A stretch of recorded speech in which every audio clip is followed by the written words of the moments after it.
Bismillahirrahmanirrahim. Assalamualaikum warahmatullahi wabarakatuh dan selamat sejahtera kepada semua peserta yang sudi untuk terlibat sama dalam program Taklimat Perlindungan Sinaran Bilangan 2 2021.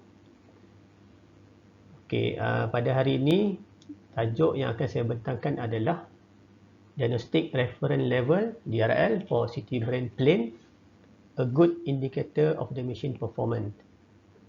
Sebelum tu saya ucapkan terima kasih kepada pihak penganjur yang menjemput saya dalam sesi kali ini lah. Okey, tajuk yang akan saya bentangkan ni lebih fokus kepada apa itu diagnostic reference level, terutamanya untuk CT scan, dan juga saya akan bentangkan hasil analisis bagi kita tengok dos bagi kita panggil di dos length product bagi beberapa hospital di bawah KKM, dan kita akan tengoklah di peringkat akhir bagaimana hasil setiap mesin dan juga setiap brand dan juga model dia punya DLP masing-masing lah. Jadi kita boleh tengoklah tahap mana setiap mesin tu, bagaimana bagusnya setiap mesin lah, setiap brand dan model maksud saya. Okey. Okey, ini konten pada hari ni lah. Konten pada hari ni kita mulakan introduction DRL for CT scan, national DRL versus local DRL. Seterusnya relationship between DRL and machine performance, dan akhir sekali survey on different brand and model lah. Okey, for the introduction, ini kita akan mulakan dengan radiation safety. What is the radiation safety? To protect the people and environment from the risk of radiation source. Ini basic lah. Cumanya kat sini saya nak mention tentang how to protect the people and environment tu from the risk of the radiation source. Biasanya kita akan sebut tiga perkara ni, J, O and D. Yang mana J adalah justification, means no practice involving radiation shall be adopted unless its introduction produce a positive net benefit. Maksudnya kalau penggunaan radiation tu justify, memberi kebaikan lebih tinggi daripada keburukan kesan radiation tu, so boleh digunakanlah radiation tu. So di bawah O, optimization. Ini yang selalu kalau kita dengar orang sebut ALARA, as low as reasonably achievable. Itulah maksudnya. Macam mana kita nak pastikan radiation kita gunakan terhadap pesakit tu dapat di-optimize. The radiation tu dapat optimize dalam skop perlindungan sinaran lah. Di mana selalunya prinsip yang digunakan pakai adalah time, distance and shielding. Untuk kali ini saya tak akan bentangkan detail tentang time, distance, shielding. Boleh rujuk kepada pembentangan lain lah, ataupun daripada ceramah lain. Ini lebih pada teori. Okay, and D is dose limit. The radiation dose to individuals shall not exceed the limit. Sini kita fokus kepada staff dan juga kepada public lah, di mana pesakit dia tak ada dose limit. Okay, pesakit dia tak ada dose limit lah, itu kena ingat lah. Sebabkan itu pesakit kita fokus kepada justification dulu. Justify to do the radiation procedure, so proceed. And then kita optimize dia punya radiation protection. So the dose limit is to focus to our staff, radiation staff, dan juga pada public. Public mean staff daripada jabatan lain yang terlibat dalam prosedur tu, ataupun juga orang awam yang membantu pesakit. Macam kalau pesakit tu kanak-kanak, ibu bapa dia ke penjaga dia yang mengiringi pesakit tu, kita consider sebagai public. So dia ada dose limit dia lah. Okey, nak kaitkan dengan DRL. Apa kaitan DRL tu dengan saya sebut tadi tentang radiation safety? Sebenarnya DRL ni, diagnostic reference level ni adalah salah satu tools to promote the optimization. Dia berkaitan dengan optimization. So DRL ni memang kita guna pakai, kita nak optimize the radiation protection to the patient dan juga kepada staff dan juga kepada public lah. Dan juga kena ingat kat sini, DRL ni dia tak memberi, dia hanyalah satu gambaran, memberi gambaran kepada radiation yang kemungkinan diterima oleh pesakit. Dan dia tak directly, dia tak apply directly kepada dos pesakit secara individu. Dia tak ada macam tu. Dia cuma gambaran saja. Nanti daripada slide-slide seterusnya akan lebih jelas lah apa maksud DRL. Okay. Kalau kita tengok sini, DRL ni related to typical practice untuk certain procedure. Contoh kat sini, kalau macam kes yang untuk pembentahan kali ini, saya fokus pada CT brain kan. So kita nak tengok macam mana practice yang dijalankan berkaitan dengan CT scan brain. Kita tengok spesifik untuk tu. Dan juga kita boleh pecahkan kepada ikut patient tu, patient group. Sama dia ikut dia punya umur, dia punya berat, ataupun adult, ataupun kanak-kanak. Kita akan tengoklah macam mana gambaran dos yang kemungkinan akan diterima oleh pesakit tersebut. Okey. Disebabkan itu, DRL ni dia akan berbeza. Dia tidak sama bagi kesemua pesakit. Dia bergantung juga kepada patient fizik, lepas tu apa indication yang perlukan dalam pemeriksaan tersebutlah, dia berbeza. Okey. Seterusnya, apabila hasil tu daripada DRL yang apabila kita tengok DLP, fokus pada DRL ni, diagnostic reference level procedure CT scan, kita boleh tengok macam mana praktis di fasiliti tersebut. Jika typical dose yang kita nak analyze tu melebihi DRL yang telah ditetapkan oleh KKM, so ada something yang boleh diperbaiki. Kita akan buat siasatan, fasiliti itu sendiri akan buat siasatan dan memperbaikilah apa kekurangan yang menyebabkan typical dose di fasiliti itu melebihi daripada DRL yang telah ditetapkan. Tak semestinya lebih. Kadang-kadang kita akan tengok juga pada yang typical dose tu rendah daripada DRL, tetapi dia menyebabkan image quality kepada pemeriksaan tu terjejas. Nampak macam rendah kan, tapi sebenarnya efek dia adalah image quality tu mungkin akan degrade, ada low. Kat situ pun kena ada pemantauan lah bagi fasiliti tersebut. Okey. Dan seterusnya, tengok pada DRL should be set. Okey, yang ini maksudnya adalah DRL ni adalah satu keperluan yang perlu ditetapkan di peringkat nasional dulu. Maksudnya untuk kita ni KKM lah. KKM dia kena tetapkan DRL yang kita panggil sebagai National DRL, NDRL. National DRL ni akan buat disediakan oleh peringkat kementerian, peringkat KKM, yang mana hasil daripada kita panggil wide scale survey lah. Survey bagi kebanyakan hospital dalam Malaysia. So dia akan produce DRL, National DRL.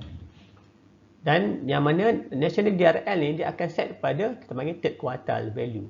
Katakanlah ada banyak data yang diambil daripada banyak hospital, dan dia akan plot dalam satu graph, kita panggil distribution graph, taburan graph. Jadi dia akan ambil third quartile. Pada third quartile tu yang akan ditetapkan sebagai National DRL lah. Nanti saya akan tunjuk ada graf dia. Jadi kita nampak lebih jelas maksud ayat ni lah. Dan seterusnya, kena ingatlah ni National DRL ni adalah dia bukanlah optimum dose. Dia bukan optimum dose. Dia cuma berikan sebut pada third quartile kan, 75% taburan data tu. Dia memberi gambaran itulah yang the best. Jadi mana-mana fasiliti yang mungkin lebih, dia kena tengoklah kenapa dia lebih daripada National DRL tu. Dia beri gambaran kepada praktis dan juga performance mesin di fasiliti masing-masing. Apa kaitan dengan performance? Kita tengok pada peringkat subtopik yang terakhir lah. Dia ada penjelasan. Okey. Dose quantity yang digunakan untuk setting DRL ni, dia banyak tau. Bukan hanya untuk CT scan. Contohnya untuk radiografi. General radiografi dia ada juga dia punya DRL dia sendiri. Dose quantity yang digunakan adalah ECRMA, jadi KAP, DAP, ESA, fluoroscoping dengan IR. Dia ada lagi dia panggil mungkin fluoroscopy time, number of images. Untuk mammogram, dia mungkin incident ECRMA, ESA, mean glandular dose. Untuk intraoral, ECRMA, lepas tu ada KAP, DAP for dental panoramic. Dan untuk CT scan, specifically untuk yang tajuk kali ini, kita akan lihat pada volume CTDI dan juga dose length product DLP. Apa maksud benda ni? Nanti kita tengoklah. Saya ada buat penjelasan tentang CTDI DLP ni. Okey. Kita tengok pada DRL untuk CT scan. Yang mana pada tahun 2013, KKM telah keluarkan satu report, satu laporan berkaitan dengan Medical Radiation Exposure Study untuk Malaysia. Kajian ni bermula, kalau tak silap saya, pada tahun 2009 kot. 2009 dan report ni dikeluarkan pada tahun 2013. Dalam report ni dia tujuan study ni, objektif dia adalah to review the status of the medical radiation exposure in Malaysia and then to compare to the other countries punya study lah, and then to establish the national DRL in promoting the basis of optimization procedure in diagnostic radiology and nuclear medicine. Ini untuk ni lah, di study lah. Boleh tengok pada website ni lah, radia.moh.gov.my. Memang ada report ni, kita boleh download, kita boleh baca lah. Okey, yang mana dalam study tu, di bawah skop CT scan, memang ada study berkaitan dengan CT scan. Disebabkan oleh peningkatan kes pemeriksaan CT scan dalam perkhidmatan radiologi ataupun diagnostik radiologi, dan menyebabkan kita perlu pantau, KKM perlu pantau macam mana dos radiation dose yang delivered to the patient. Dia kita pantau, salah satu kaedah adalah menggunakan DRL lah. Okay. Type of CT examination yang terlibat dalam study tersebut memang adalah brain, spine, chest, abdomen, pelvis, cardiac, CT. And then result yang dikeluarkan daripada study itu adalah dalam bentuk CTDI weighted, CTDI volume, dose land product, effective dose, dose to the uterus untuk woman. Ada dalam report tu, boleh rujuk. Cuma dalam pembentangan kali ini kita fokus kepada brain. Okay. Dalam study tu, kita boleh lihatlah sebanyak 6,000 lebih cases yang direkod dan dianalyze. Daripada sebanyak 6,000 tu, hampir separuh daripadanya adalah untuk CT brain cases yang dianalyze lah. Daripada yang dianalyze tu, dia berjaya membangunkan, kita panggil apa, CTDI weighted DLP dan effective dose untuk brain. Memang adalah kat sini kita lihat dalam laporan tersebut. Yang mana ditetapkan untuk DRL, diagnostic reference level bagi CT scan brain plane for adult patient ditetapkan pada 1050 mg cm. Yang mana bila dibandingkan dengan study lain daripada NRPB, National Radiological Protection Board, dan juga daripada European Commission dan juga UK punya study, kita boleh nampak lah, dia memang seiring lah. 1050, ada 930, lebih kurang sama lah dengan praktis di negara lain. Okey, apa beza National DRL ni dengan Local DRL? Dia memang ada perbezaan dari segi skop tu. National DRL yang kita sebut tadi kan, wide scale national survey, maksudnya dia merangkumi keseluruhan perkhidmatan dalam Malaysia, dalam negara tu, dalam Malaysia. Okay. Yang untuk local DRL ni pula adalah sama ada untuk single large center, tapi kita lebih fokus kepada group of healthcare facility. Kita nak lihat bagaimana praktis di satu group facility, healthcare facility ni, kita nak tengok. Kita boleh bangunkan local DRL untuk group tu, dan kita boleh compare dengan national DRL. Okay. Dia sama je, dia ambil juga data daripada third quartile, tapi dia punya scope tu berbezalah. Ni kena faham lah. Ingat, local bukan single hospital. Local bukan single hospital. Untuk single hospital kita tak panggil DRL, kita panggil median. Dia lebih, scope tu lebih kecil lah. Okey, seterusnya tahun 2019 KKM mengeluarkan satu manual pelaksanaan program jaminan kualiti QAP dalam perkhidmatan radiologi, yang mana dalam QAP ni salah satu kriteria yang perlu dipantau adalah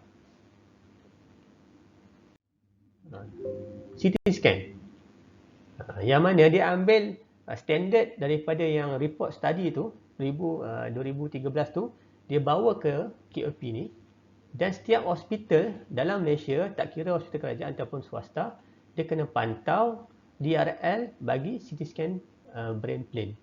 Dia akan tengok standard yang ditetapkan sama macam study tadi tu, 1050 mg/cm. So setiap fasiliti tu kena pastikan nilai DLP bagi CT brain adult ni tidak melebihi daripada 1050 mg/cm. Dia kena buat pemantauan secara tahunan. Dia kena submit kepada KKM. Okey. Yang mana kita nampak kat sini, DRL Diagnostic Reference Level for CT Brain Adult, dia adalah melihat kepada dose length product, yang mana diletakkan pada 1050 mg/cm. Ini kena nampak beza lah, apa beza DRL dengan DLP. Takut ada yang keliru. DRL adalah Diagnostic Reference Level. Kita ambil data DLP-nya, DLP pada CT scan tu, dose length product. Kita nak compare dengan national DRL lah, 1050 mg/cm. Okey, kita boleh lihat dalam kita panggil apa? International punya study. Contohnya kalau untuk Japan, dia baru keluarkan DRL, national DRL dia sendiri tahun 2020, yang mana kita boleh lihat untuk yang routine brain CT ni for CT scan juga, routine brain dia punya DLP adalah 1350. Ditetapkan pada tinggilah berbanding dengan, lebih tinggi berbanding dengan Malaysia. Dan juga dia masih lagi berpegang kepada type of examination. Maksudnya DRL yang ditetapkan dilihat kepada type of examination. Berbeza dengan European Commission EC, yang mana bagi EC ni pula dia fokus, dia nak lihat based on clinical indication. So dalam list yang dikeluarkan, DRL yang dikeluarkan, dia tak ada sebut tentang CT brain, tetapi dia letak dalam clinical indication. Contohnya kalau untuk brain, kalau buat CT brain, apa clinical indicationnya?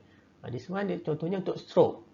Untuk stroke, dia akan bangunkan, kita panggil DRL untuk stroke tu sendiri, CT scan for the stroke clinical indication. Yang mana praktis ni Malaysia, KKM, kita akan ke arah ni. Maksudnya pembangunan DRL baru akan datang adalah dia tak melihat kepada type of examination, tetapi kita nak lihat kepada clinical indication. Dia akan, maksudnya dalam 3-4 tahun akan datang, Malaysia akan keluarkan DRL akan berdasarkan kepada clinical indication. Seumpamanya lah, ini contoh yang European Commission dah bangunkan. Jadi Malaysia pun akan ke arah itu, akan datanglah. Okay, ini contoh lah, macam isi tadi kan, dia compare dengan study lain lah. Ada jurnal, publish jurnal yang lain, ada buat study tentang berkaitan dengan DRL untuk clinical indication. For stroke, terlihat lah berapa dia punya DLP for the stroke. Maksudnya nanti akan datang bila Malaysia dah bangunkan, kita boleh buat perbandingan lah, comparison dengan apa-apa yang referen yang ada kat dalam table ni lah. Okey, apa kaitannya DRL dengan mission performance? Sebenarnya kalau kita lihat secara directly, kita tak nampak sangat. Cumanya bila kita lihat, kita gali lebih mendalam, kita akan nampak apa kaitan antara DRL dan juga mission performance. Okay. Ingat ini apa yang saya tunjukkan pada slide sebelum ni. DRL tu kita ambil data DLP bagi CT scan, dose length product, dan diletakkan pada 1050 mg/cm. Yang mana kita lihat kepada apa kaitannya DLP ni dengan mission performance. Kita tengok pada equation ni, persamaan ni, DLP dose length product adalah hasil darab CTDI volume, CT dose index volume dengan scan length, yang mana scan length ni ditetapkan oleh our radiographer. Selepas radiographer dia akan tetapkan berapa length for the scan. Yang mana scan length ni akan contribute kepada nilai DLP tu nanti. Maksudnya bila scan length tu lebih tinggi, lebih besar, maksudnya dos kepada mesin tu akan lebih tinggi. DLP akan lebih tinggi. Itu maksud untuk equation yang pertama je lah. Okay, kita gali lebih dalam CTDI tu pula. Okay, dia CTDI tu pula, CTDI volume tu adalah hasil daripada CTDI weighted, CT dose index weighted divide by pitch number, bahagi pitch number.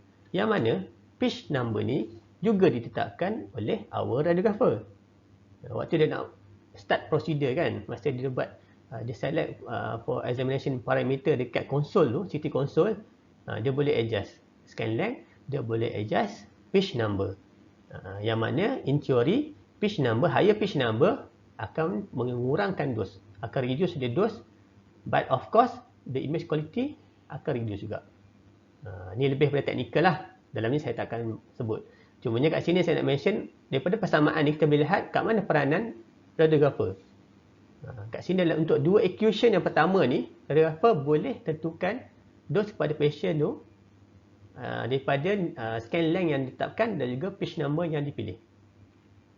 Okay, kita gali lagi dalam, kita lihat further pada CTDI weighted. CTDI weighted ni adalah hasil daripada, dia ada calculation dia. Okay, 1/3 center CT dose index 100 tambah 2/3 peripheral CTDI 100.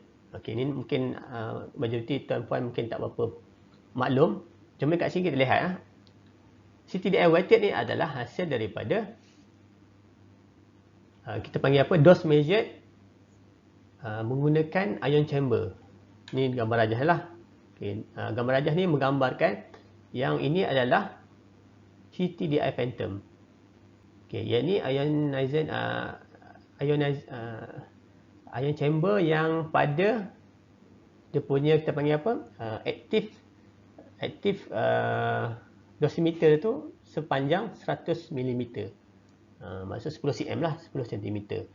Yang mana dalam, maksudnya adalah CTDI weighted ni adalah nilai yang diperoleh daripada dos yang dikeluarkan oleh mesin tu sendiri.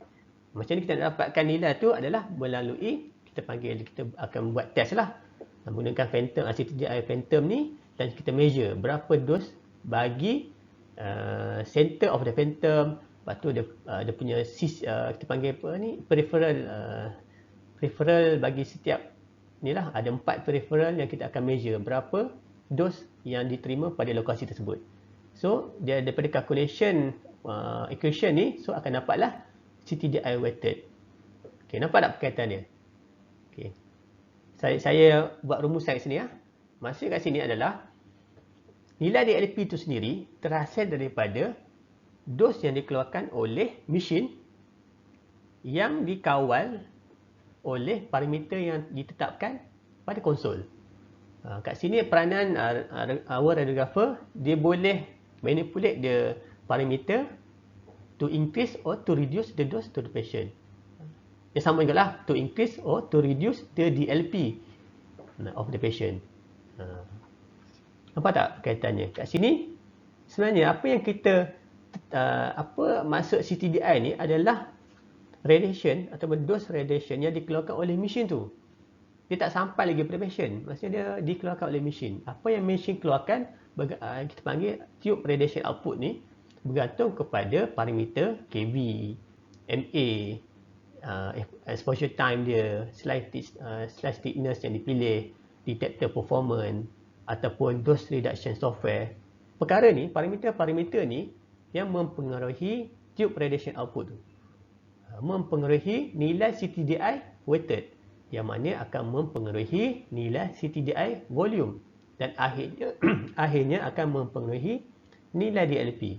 So kat sini, daripada rajah ni, daripada slide ni, kita boleh nampaklah perkaitan antara nilai DLP tu dengan performance of the machine.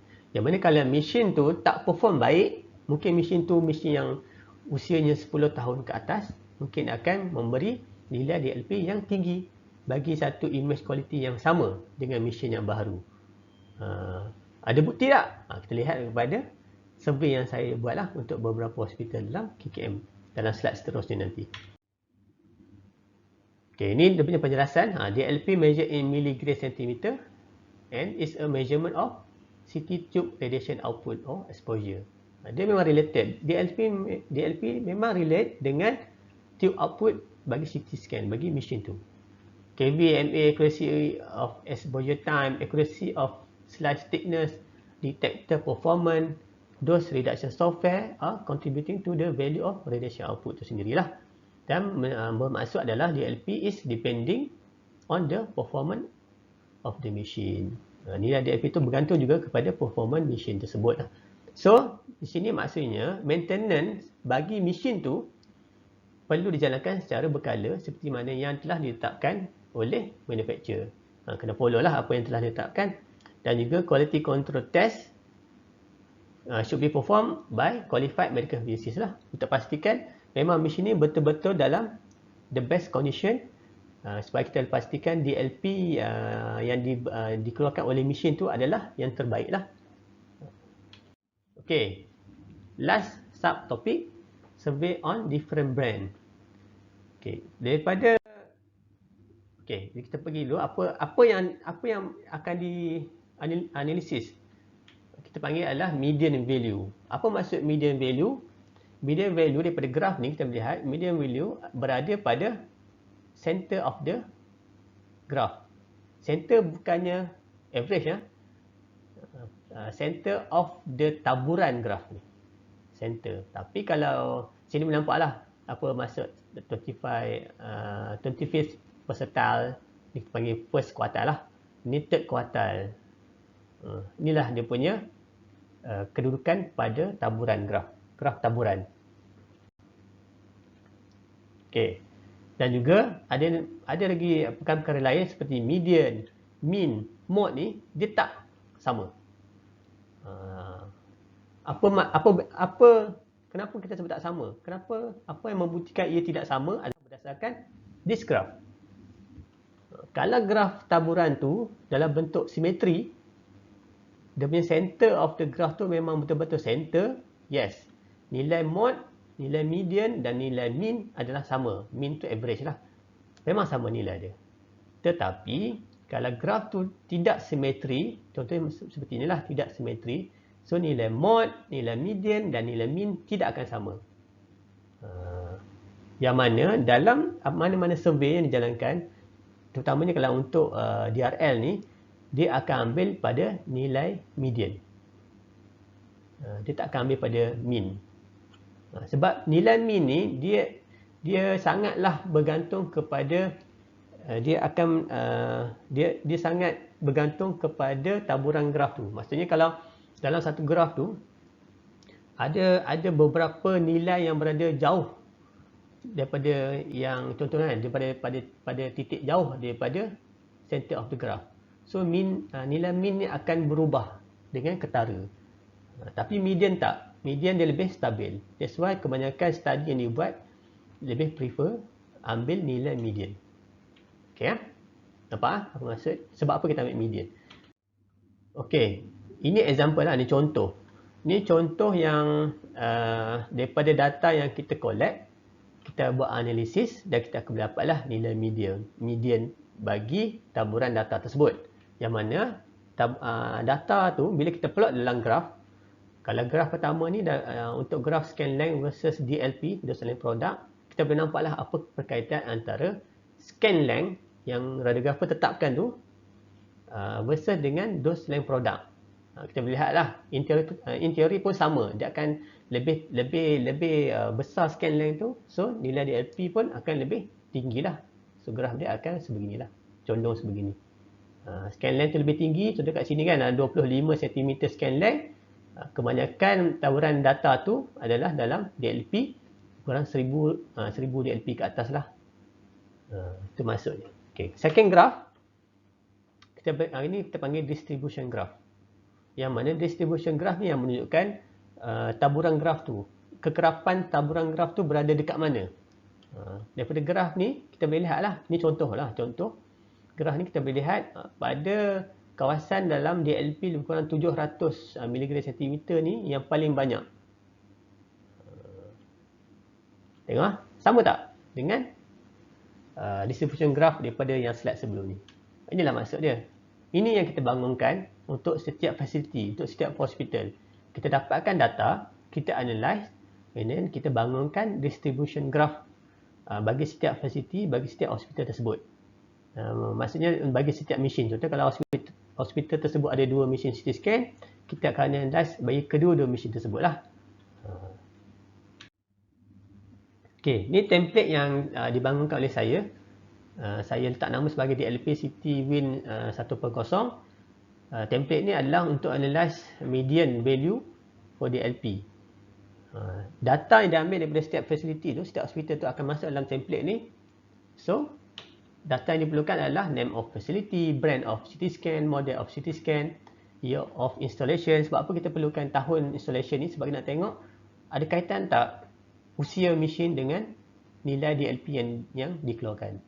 Jadi seterusnya CTDI volume, DLP and data from 1st January to 31st December. Kita akan collect lah, macam sepanjang tahun, untuk 1 tahun, dan setiap satu hari dia ada 5 data.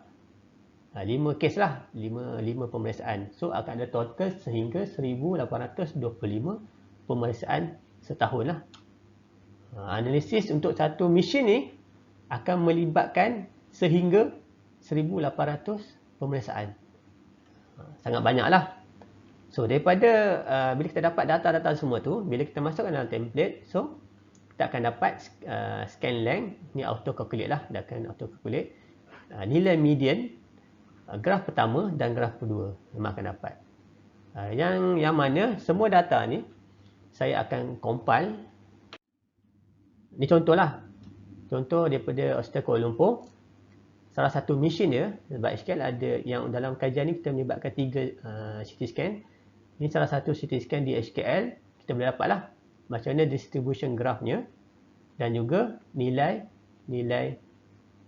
scan length, TDI volume dan DLP. Dan median bagi DLP adalah 994.2 mg/cm. Below than yang national lah. National 1050 kan. Okay, ini contoh graf distribution graph bagi hospital-hospital lain lah. Saya tak tunjuk semua lah. Ini sebahagian saja. Kita boleh lihat bentuk dia bukan sama. Taburannya bukan sama. Tetapi nilai mediannya akan berbeza. Kita lihat kat sini. Sini lebih kurang median dia mungkin dalam 800. Kat sini dalam 600. Yang this one mungkin dalam 800 juga. Ini mungkin dalam 700. Dia berbeza. Itu yang menariknya dalam study ni lah. Okay. Ini daripada 13 mesin bagi 10 hospital. Inilah hasilnya. Hasil analisis nilai median bagi DLP setiap mesin tu kita boleh nampak taburan sebeginilah. Dengan brand dan model-model tertentu. Dan juga usia mesin-mesin tersebut lah. Daripada graf ni, daripada table ni, okay, range DLP tu adalah daripada 620 sehingga 1087.2 mg/cm. Maksudnya range DLP tu sangatlah luas lah. Apa maksud dia? Okay. Maksudnya adalah, kena faham lah, data yang diambil ni adalah data yang image quality dia acceptable. Diterima. Ini bukan rejected cases tau. Ini case yang diterima. Maksudnya image quality yang dihasilkan bagi setiap pemeriksaan dalam kajian ni adalah yang diterima, acceptable. So, memberi bayangan bahawa daripada range ni sendiri, memberi bayangan bahawa ada mesin tu boleh bagi image quality yang acceptable tetapi dos yang rendah kepada pesakit. Dalam nilai DLP lah.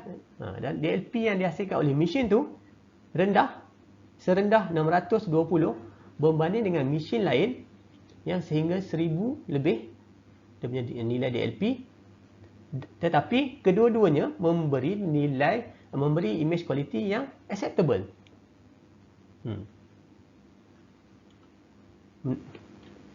Okay.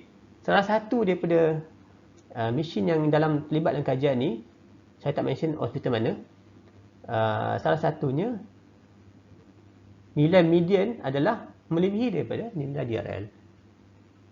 Kenapa ada hospital mesin lain boleh kurangkan nilai DLP-nya, tapi hospital ini DLP-nya tinggi dengan image quality yang acceptable, yang diterima. Okey. Table tadi tu saya plot dalam bentuk ranking lah. Okey, bentuk ranking kita boleh lihatlah macam mana ranking mesin dan model mana yang menghasilkan nilai DLP yang tinggi. Kat sini kalau ni daripada hasil kajian ni, mesin brand Toshiba model Activion 16 usia dalam lebih daripada 10 tahun contribute kepada nilai DLP yang tinggi lah, berbanding dengan mesin-mesin lain. Okay, Toshiba dengan Canon adalah sama, okay? Sebab nama baharu bagi Toshiba adalah Canon. That's why nama ni masih kekal sebagai Toshiba sebab installation pada tahun 2010. Okay, tu lihatlah kat sini. Cuma saya tak war-warkan lokasi setiap mesin ni lah. Okay. Daripada 13 mesin ni, kita analyse dia punya nilai median. Minimum, maximum, average, first quartile, third quartile dan interquartile range. Untuk DLP ni lah, utamanya untuk DLP. Kita lihat di manakah letaknya third quartile. Sebab tujuan utama kita buat survey ni, kita buat study ni, kita analyse median data bagi hospital ni adalah kita nak bangunkan sendiri local DRL bagi perkhidmatan radiologi KKM. Okay. Yang mana daripada 13 mesin ni, dia punya local DRL yang kita bangunkan adalah dalam nilai 913.68 mg/cm, yang mana kurang daripada national DRL. So it's good. Untuk 3 hospital ni, 3 mesin ni, nilai local DRL ni adalah below than our national DRL. Good dalam bentuk kita panggil apa? Keseluruhan perkhidmatan lah. Tetapi kalau for single hospital, kita boleh buat lagi penambahbaikan lah. Contoh macam salah satu hospital tadi kan, nilai DLP ni lebih daripada nilai DRL nasional. So hospital ni kena ambil, kita panggil apa? Ambil tindakan sewajarnya lah untuk lihat kembali apa yang menyebabkan nilai tu tinggi. Either sama ada performance of the machine yang saya sebut pada slide awal tadi, ataupun kita panggil apa? Practice yang praktis atau praktis bagi setiap hospital tu. Ingat saya sebut tadi parameter yang boleh diubah oleh our radiographer. Scan length, page number, dia nak on atau off dia punya dose, kita panggil apa? Dose reduction software, bergantung kepada our radiographer. Okay. Sampai ke summary dah. DRLs are a practical tool to promote optimization. DRL ni bukannya kita panggil apa, ketetapan yang wajib. Itu just to promote the optimization.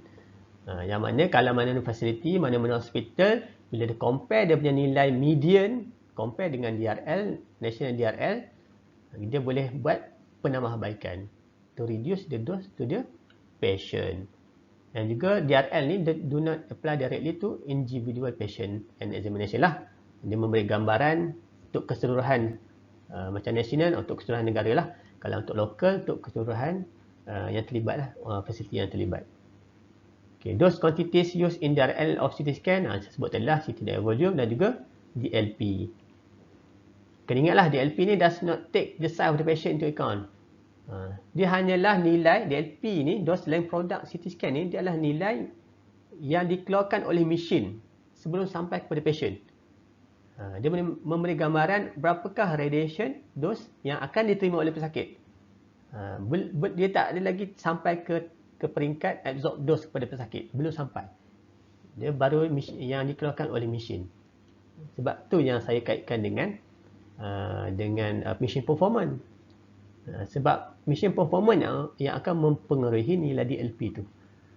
Okay. Dan DRL untuk adult CT brain plane di Malaysia, di KKM ditetapkan pada 1050 mg/cm. Dan perbezaan antara national DRL dengan local DRL yang sebut tadi lah. National DRL kita fokus kepada wide scale punya survey keseluruhan negara, dan juga local DRL ni untuk single last center ataupun group of healthcare facility. Macam contoh yang saya buat study ni, saya bangunkan local DRL bagi Perkhidmatan Radiologi KKM. Okay, next, KVMA, accuracy of exposure time, accuracy of slice thickness, detector performance, dose reduction software. Yang semua ni, parameter ni contribute kepada nilai radiation output. Yang mana nilai radiation output tu yang akan memberi nilai DLP tu. Menggambarkan performance of the machine. Dan juga daripada analisis study 13 unit CT scan bagi 10 hospital. So, local DRL buat masa ni yang ditetapkan adalah 913.68 mg cm. Okey, itu saja sehingga summary. Itu saja yang pembentangan pada hari inilah. Yang mana diharap penerangan bagi slide ni memberi gambaran kepada tuan-puan apakah maksud DRL, penggunaan DRL tu, bagaimana kita nak lihat performance of the machine based on nilai DRL, nilai dose length product bagi CT scan tu, and then kita boleh compare our median data compare dengan national DRL. Kita nak tengok macam mana kita punya practice, macam mana kita punya performance of the machine. Okey, sekian saja. Terima kasih sebab memberi perhatian. Kalau ada apa-apa soalan boleh tanya kepada saya. Untuk slide pembentangan ni, kalau perlukan saya akan kongsikan kepada urustia. Tuan-puan kalau nak boleh minta kepada urustia lah. Okey, terima kasih. Assalamualaikum warahmatullahi wabarakatuh dan kita jumpa lagi.